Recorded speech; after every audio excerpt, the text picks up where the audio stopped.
Hello, in this video I'm going to continue on with the uh, essential parts of building DPS for PvE content, mainly trials and dungeons.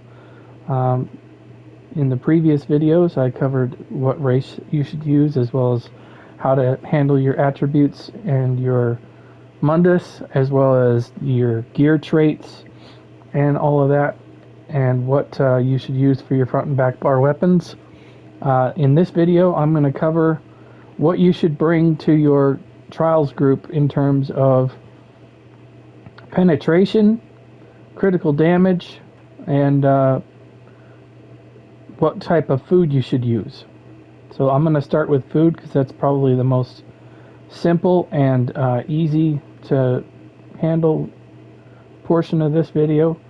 If you are a stamina build, I recommend you run the lava foot soup food. A lot of people will talk about using a food that will increase your maximum health. Honestly, if your healers are on point and they're doing what they're supposed to do, you should not need to run any food that gives you maximum health in most cases. I have run this food in virtually every trial that I ever do on a stamina build, and I don't have very much trouble at all. If everybody's doing their job, for example, tanks are holding taunt and debuffing the enemy, healers are healing and buffing damage, and then all you gotta do then is focus on your rotation and kill stuff, then this right here is going to help you sustain that the best way by increasing your maximum resource the most that you can while providing you with some very much needed recoveries, because in the world of subclassing we have lost out on the old way of having a tank and a healer skill line on your build. Now we have in the traditional builds we basically are picking up 3 DPS skill lines, and I know that there is the Executioner passive here that helps quite a bit if you're using Nightblade, and there's some other things on some other other subclass lines that help with sustain as well, but they don't really match up to what you used to get from healer skill lines that were on a class already. For example, I'm an Arcanist right now, and if you were to have the standard Arcanist still be on your build, basically, then when you fill this Erudition passive in, this would have given you 18% recoveries, which is massive. It's much harder to sustain on a subclass build, especially if you're going to use the banner. The banner causes you to lose, here it is right here, 450 Magicka every 2 seconds and 404 stamina every 2 seconds. So that translates to the exact recoveries that you lose, because recoveries tick every 2 seconds. So in order to cancel this out, you have to bring an extra 404 stamina recovery from somewhere. So if you look at your food, this is giving 493, this covers it. So if, for example, you used the Bistat food, I believe it's called,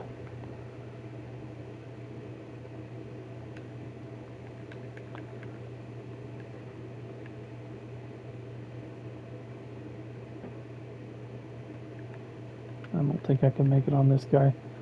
But the Bistat food typically gives you just max health and max stamina, and it will typically give you just the 4,900 or so, and then the other stat would be health instead of the recovery like this one. And so if you're just going to run the Bistat food, for example, then this banner is going to hurt a lot more on that build. So in order to combat both not having the healer skill line as well as running a banner, which is going to increase your damage quite a bit. You're going to need to make sure that you're bringing the proper food. Another recommendation is it's probably a good idea for one of the healers in your group to run some kind of a recovery set to help so that your DPS don't run out of gas. I know that's been frowned on historically. However, with this new setup where people are doing a lot more damage, if they run out of resources, they're not going to do any damage. So just think about that for a second. If they run out of juice because they're having trouble sustaining, then they're not going to be able to do any damage. So bringing a sustain set will help keep your damage up as best as they can. So that's something a little off topic there, but I will cover that just briefly there. So if you're running a Magicka build, for example, the best counterpart to the lava foot soup is the Ghastly eyeball. I will say the lava foot soup, if you don't know how to make the recipe, ask around in your guild. There's probably 100 people that know how to make it and can make it for you. You can buy it on traders, or if you're going to want to farm for this recipe, the lava foot soup drops in the New Life Festival. The Ghastly eyeball, as you can probably tell, drops from the Witches Festival, and that is the best Magicka food because it gives you the same as lava foot, except for it's just Magicka. It gives you the max Magicka and the Magicka recovery. Now, if you are in a kind of a, I call it kind of a diverse build, where you have, for example, you're on a stamina build, but they use a lot of Magicka skills, and you need your Magicka recovery to be a little bit better than normal, and your stamina is going to be okay, then the food that you want to use with that is going to be the Candied Jester Skulls. This will give you the most max stamina, and then that gives you the Magicka recovery. This drops from the Jester's Festival. Another one is the opposite of this is the Crunchy Spider Skewer. This will give you maximum Magicka with stamina recovery. So if you're on a Magicka build that's using a lot of stamina skills, or you find that you're running out of stamina, but your Magicka is okay, then you want to try this out and see if this is going to help you sustain your rotation. This one also drops from the Witches Festival as well. If for some reason you are just dead set on running a food with max health on it and still going to get your max resource with recovery, then the Magicka version that you want to run is the Witch Mother's Potent Brew. This will give you, as you can see on the screen here, about 2,800 or so max Magicka with just over 3,000 health, and your recoveries are going to drop to 315. And then the stamina version of the food is the Dubious Cameroon Throne. This drops from the Jester's Festival as well. And so you want to make sure that you are going after these during those events. And this is just like the Witch Mother's Brew, except for it's the stamina version of it. So those are the foods that I recommend. Again, for Magicka, I would go with Ghastly Eyeball and then Stamina Lava Foot Soup. Those are the best ones in my opinion. But let's get into the penetration of your builds. Now, I am on what is probably going to be considered the most commonly run meta setup, and what I'm running on this build is Deadly Strike with the back bar maelstrom sword, and I have a one-piece crit with perfected onsul and deadly strike with Velothi. Now what that does is that's going to give me about, as you can see, 7,200 penetration. Now that's probably going to be a pretty good benchmark to try and aim on whatever your builds are. If you're going to bring Velothi, you're going to get quite a lot of penetration there. And you basically, what you need to do is you need to make sure that you run at least one set that has a line of penetration. It can be your monster set if you want to. The one-piece monster set can be a penetration. I've covered that in a previous video that has done very well. My slime craw video, if you haven't seen that, go ahead and watch that. But then that allows you to open up whatever 5-piece set you want without having to worry about that line of pen. The other way you can get penetration is mainly from your skill lines. The Herald of the Tome passive, Splintered Secrets. If you slot 2 skills on a bar, it's going to give you 2,480. That's going to be pretty much the standard for a lot of these builds. There is no penetration line for the Adric Spear or the Assassination line. So you're going to want to try and make sure that you are hitting a certain amount of penetration on your build. And I would recommend trying to hit 7,000.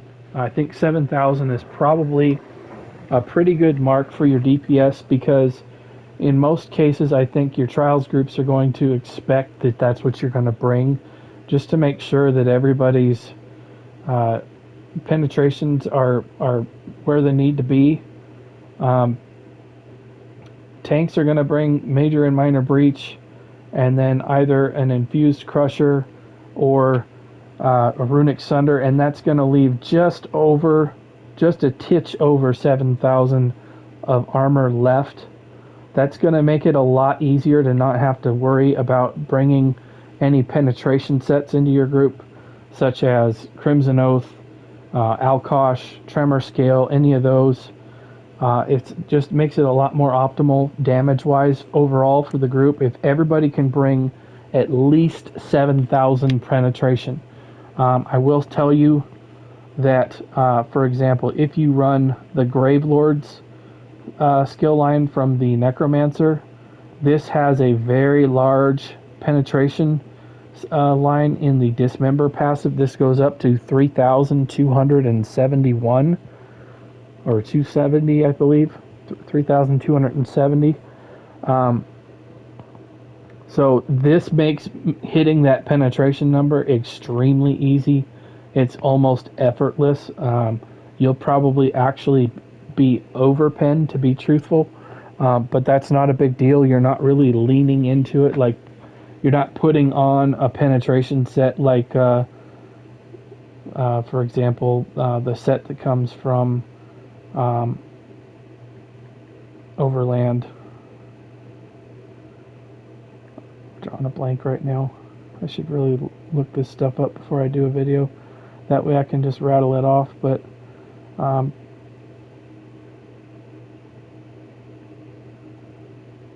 anyway, there's penetration spinners. This is what I was trying to think of. A set like spinners, for example, gives you penetration. You don't need to stack into penetration at all, hardly, when you are running the Gravelord skill line. So that's really what you need to pay attention to for penetration. Try and make sure that you are at 7,000 penetration. Couple of ways you can really easily change your penetration if you're under too far. Instead of front bar daggers, you can change one of them to a mace if you want to. That's one thing you can do, because if you look at the dual wield skill line and you go into the twin blade and blunt, the maces will give you an extra 1,487 penetration. You could also, for example, make that a sharpened mace, and I'll show you what that will do. Let's just go into Deadly Strike, because that's the front bar set that I have on. And if you go to the mace and you make it a sharpened mace and gold it out, it's going to add another 1638. So if you were to make this in a sharpened trait and benefit from the passive for the mace, which is another 1487, you'd only have to change one of your weapons, and that would give you another 3,125 penetration with just that one change. So that's one easy way you can get your penetration up without altering a ton on your build. That's probably the best way to do it, in my opinion, because then you can still run the Thief Mundus Stone, as well as all of your other gear pieces don't have to change around at all. You don't have to wear more light armor, for example, and lose out on the crit damage or the standard damage or any of that. I would recommend changing to a sharpened mace if you want, and that should help you get your penetration line handled. Again, you in most cases, this 7,000 penetration will not be a problem, because Velothi and all the penetration that they buffed for skill lines, it is really, really easy to get to this number. You really you're not building into penetration at all, and it just happens in the background basically. So it's just something to watch and pay attention and make sure that you hit your number. If you're under penetration, you're going to want to look into how you can fix that. So the next thing I'm going to talk about is bringing your crit damage bonuses. Again, the standard Velothi here is going to give you minor force. That's 10%. The 6 pieces of medium armor, that's 12. Now, the biggest changes you probably can get in your build are probably going to depend on what skill lines you're using for subclassing. That's going to be your biggest flexible thing here. But I will tell you just really quickly, there's 12% in the following skill lines: the Arcanist, Herald of the Tome, the Adric Spear from Templar, and then if you have 3 skills slotted from the Animal Companions line from Warden, then you will get 12% critical damage from that. There is a 10% critical damage if you slot a ability from the Assassin skill line. The following classes do not have critical damage buffs, so you're going to want to try and complement them with those that do. Dragon Knight, Sorcerer, and Necromancer, all of those do not have critical damage in their toolkit. So if you were going to, for example, build a Dragon Knight, Sorcerer, Necromancer, you are not going to have any critical damage coming from your class passives at all. So you are definitely going to want to make sure that you are bringing critical damage in a 5-piece set, perhaps, or something like that. Just make sure that you are bringing as much critical damage as kind of the standard build here, and I will go over those numbers here. You're going to get 50 from your base that absolutely every character has. So then you're going to get another 12% from the armor, like I said, 12% from the Fated Fortune passive from Herald of the Tome, and that's right here. Whenever you consume or generate a crux, this will pretty much be up all the time. Adric Spear, all you have to do is slot a skill and you will get 12%. So that's another 12%. And then you have the Assassination skill line, the passive is called the hemorrhage passive. All you have to do is slot an assassination skill on your bar, and that 10% critical damage is passive. The next portion down is what procs when you do critical damage. You do not have to do critical damage to get that 10% buff. It is truly passive as long as you have something slotted on your bar from this skill line. And so, easy way to do that on your front bar is put the ultimate right there, and then the back bar can be, if you're watching this during update 47, then this Relentless Focus skill has changed dramatically. It no longer grants passive weapon and spell damage. So as I have said in previous videos, I recommend going with Reaper's Mark as a substitute for that, because it can give you major berserk for 10 seconds as well as give you a heal when the enemy dies. Very versatile and powerful skill there. If you happen to be running the Cavalier's Charge on the banner instead of the Arcanist subclass, or class mastery, excuse me, I would recommend looking at, if you've got the bar space, for example, you could put concealed weapon and Reaper's Mark, and then what this is going to do, it's going to give you passive minor expedition on both bars. So what's that going to do? Well, that is going to give you another 90 weapon and spell damage, truly passive, if you're running the Cavalier's Charge. That's not going to shut off. So that's going to make your build very powerful.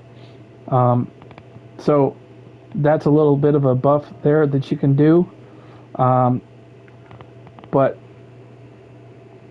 so to go over it really quickly, 50 from the base, 12 from the armor, 12 from Fated Fortune, 12 from Adric's Spear, 10 from Assassination's Hemorrhage, and then another 10 from Minor Force.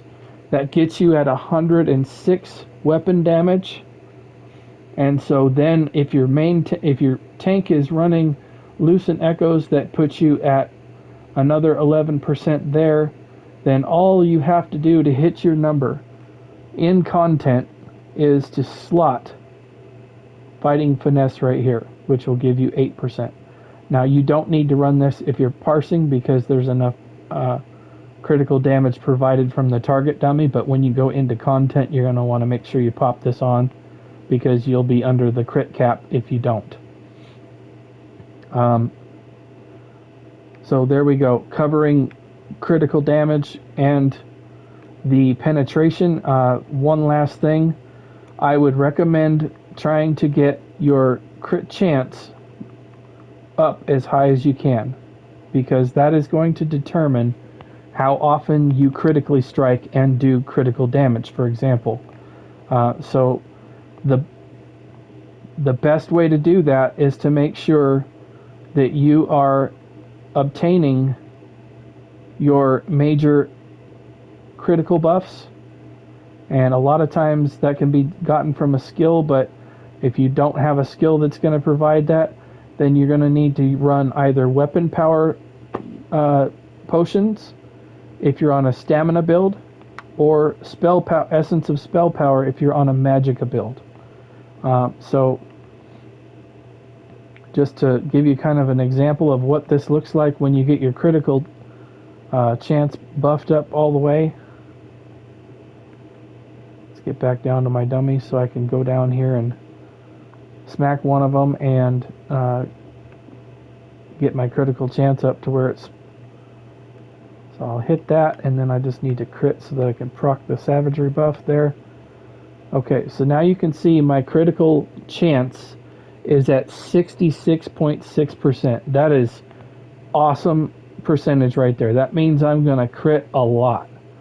And so why is that important? Well, a critical strike, if you are at cap, means you are going to hit, in addition to your attack, when you critically strike, it's going to hit for 125% of your damage that you normally do. So when you flail, there's the 22. That's what it normally hits for. So it's more than double. So that's why it's important to make sure that your critical chance is very high, because that determines how often you critically strike. Again, I've covered this before, but just to reiterate, this is critical chance. This is not your damage. Critical damage is shown down here in the advanced tab, and then you have to hit the square button to go down here. This is your critical damage right here. Now, it's not showing you the base amount of 50%, so keep that in mind. The base that every character gets is not displayed here. So whatever is shown here, you have to add 50% to try and figure out what your real critical damage number is. But critical chance, this is the number right here. If you're on a stamina build, you want to keep an eye on this column, because you're going to be buffing this side mostly. If you're on a mag build, this side right here. This is the stam side. This is the mag side. These are just your stats for your whole character. So this is your weapon and or stam side. This is your mag side. Now, if you're getting your buff, like for example, the brutality and sorcery from a skill, then both sides of this are going to go up at the same time. If you are getting your buffs from a potion, such as the weapon power, only the one side is going to go up. So your critical chance and your damage on your weapon side will go up when you drink the stam potion. This will go up when you drink the Magicka side, the spell power version. So depending on what you're running, that's where you want to look. The damage and everything, this whole table right here goes off of whatever is highest between the two. So if you're running a stam build and you pop a potion like this, it's going to go off of this number here rather than this. Even if you were on a Magicka build, it would still pull from this number, because it goes off of your maximum number. So keep that in mind. But I'm going to close this video out with that. I'm going to try and make it a little bit more consumable with a little bit of short video. I'm probably going to do another video on this, because I'm still thinking of some other things that need to be discussed regarding DPS that kind of need to be covered. So I'm going to end the video here. Thank you for watching. If you liked this video or thought it was interesting, please check out my 2 previous videos. Also, if you're on my YouTube channel, go down to my created playlists and you can find all of my sorted content there. I've got it organized by subject, so it's easily reviewable. So if you're into DPSing or healing or just whatever you're looking for, I've got all that organized there. Go check it out, see what else you'd be interested in. Again, thank you very much for watching, and I'll see you in another video. Bye.